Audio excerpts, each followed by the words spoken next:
Hey guys, welcome to JEE main revision series. और इसमें अगला क्वेश्चन है हमारा, if integration of f x d x is equal to psi x, then we have to find the integration of x to the power 5 f of x cube d x is equal to what. अच्छा, ये जो question है देखने में बहुत ही डरावना लग रहा है। जब हम लोग ऑप्शंस को देखेंगे तो बहुत ही अजीबोगरीब टाइप के ऑप्शंस दिए हुए हैं साई साई साई में। जिनको ये नहीं पता है, दिस इज साई। ओके, तो अब उन्होंने एक चीज दी है कि इंटीग्रेशन ऑफ एफ एक्स जो होता है वो साई एक्स होता है। ओके, अब हमने चार ऑप्शंस को देखा। चारों ऑप्शंस देख के मुझे क्या पता चल रहा है? चारों ऑप्शंस देख के तुम्हें आइडिया लगना चाहिए थोड़ा सा कि something minus integration of something type, फिर से something minus integration of something, something minus integration of something, something minus integration of something. Okay, तो ये कहां आता होगा? कौन सा ऐसा फॉर्मूला है इंटीग्रेशन चैप्टर में जहां पे ये वाली चीज आती होगी? Integration by parts. ओके, इस टाइप का चीज मुझे इंटीग्रेशन बाय पार्ट्स में दिखता है।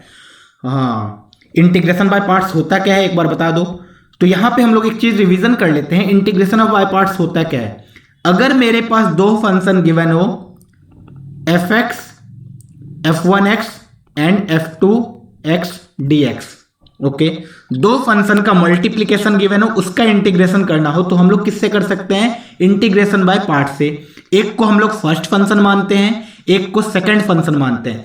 अच्छा, इसमें बहुत लोग लोचा करते हैं कि फर्स्ट फंक्शन किसको माना जाए, सेकंड फंक्शन किसको माना जाए। एक बात बताओ, हमने ये तो सीखा हुआ है कि आइलेट रूल, आइलेट रूल मतलब सबसे पहले इनवर्स, एल का मतलब लॉगरिथमिक, अलजेब्राइक, ट्रिग्नोमेट्रिक, एक्सपोनेंशियल। इस सीक्वेंस में हम लोग फर्स्ट फंक्शन एज्यूम करते हैं। अगर मुझे इनवर्स ट्रिग्नोमेट्रिक फंक्शन दिखे और कोई दूसरा फंक्शन दिखे तो मैं इनवर्स ट्रिग्नोमेट्रिक फंक्शन को फर्स्ट फंक्शन मानूंगा। उसी तरीके से लॉगरिथमिक फंक्शन दिखे और कुछ और फंक्शन दिखे तो मैं लॉगरिथमिक फंक्शन को फर्स्ट फंक्शन मानूंगा। इस तरीके से ये आइलेट रूल फॉलो होता है। लेकिन सिंपल सा फंडा याद रखना कि हम लोग फर्स्ट फंक्शन उसको एज्यूम करेंगे जिसका इंटीग्रेशन करना थोड़ा डिफिकल्ट होगा with respect to second function जो गिवन होगा जिसका इंटीग्रेशन करना इजी होगा। दिस मींस जिस फंक्शन का इंटीग्रेशन करना इजी हो उसको हमेशा सेकंड फंक्शन माना करो। ऐसा क्यों? क्योंकि फॉर्मूला में बार बार ऐसा आता है कि first function as it is, first function का कुछ नहीं हुआ, इंटीग्रेशन ऑफ सेकंड फंक्शन। अच्छा, मुझे इंटीग्रेशन सेकंड फंक्शन का करना है, माइनस इंटीग्रेशन फर्स्ट फंक्शन का डिफरेंशिएशन f1 डैश, फिर से इंटीग्रेशन ऑफ सेकेंड फंक्शन, उसके बाद ओवरऑल इंटीग्रेशन। ये होता है बाय पार्ट्स। फिर से याद रख लो, first function as it is, integration of second function minus integration of first function का differentiation multiplied by integration of second function का overall integration. This is called by parts rule. अच्छा, अब ये वाली रूल मुझे लगानी है यहां पे। अब इस क्वेश्चन में देखो, हमारे पास ये गिवन है कि इंटीग्रेशन किसी भी फंक्शन एफ एक्स का जो होता है वो साई एक्स के बराबर है और मुझे इंटीग्रल किसका कैलकुलेट करना है? X to the power 5 into f of x cube d x का। अच्छा, तो अब देखो, मुझे एफ एक्स का इंटीग्रेशन गिवन है, एफ ऑफ एक्स क्यूब का इंटीग्रेशन नहीं गिवन है। मतलब अगर मैं डायरेक्टली बाय पार्ट्स इसमें लगा दूं तो मैं ऐसे बोलूंगा first function as it is integration of second function minus first function का डिफरेंशिएशन एंड ऑल। लेकिन क्या मैं integration of f of x cube को साई ऑफ एक्स क्यूब लिख पाऊंगा? बोलेंगे डायरेक्टली नहीं लिख सकते हैं। क्यों? क्योंकि उन्होंने तो मुझे यह दिया है कि इंटीग्रेशन एफ एक्स जो होगा वो साई एक्स के बराबर होगा। एक्स के जगह वाई रख सकते हो, एक्स के जगह टी रख सकते हो, एक्स के जगह जेड रख सकते हो, लेकिन एक्स के जगह एक्स स्क्वायर नहीं रख सकते हो। ओके, तो मुझे क्या करना पड़ेगा? दिमाग से खेलो। दिमाग से क्या खेलना है? मुझे यह पता है कि integration of f x is Sai x, तो मैं तो ऐसा भी जानता हूं integration of f T will be what? Sai T. इसमें कोई प्रॉब्लम नहीं है। Okay, this means F x के अंदर क्या भरा हुआ है? X cube. मैं एक सेकंड के लिए अगर एक्स क्यूब को टी ले लूं, अच्छा, तो एक्स क्यूब को टी लेके देखो क्या होता है। When we will take x cube is equal to t, अभी देखो एक्स क्यूब को टी सब्सटीट्यूट किया है हमने, तो मैं दोनों साइड डिफरेंशिएट करूंगा। So this will be is equal to 3 times x square d x which is equal to d t. Okay, तो यहां से मुझे पास आया x square into d x is equal to d t by 3।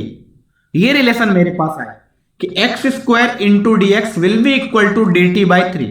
अब इस integration को ध्यान से देखो, this can be written as x cube into x square into f of x cube into d T.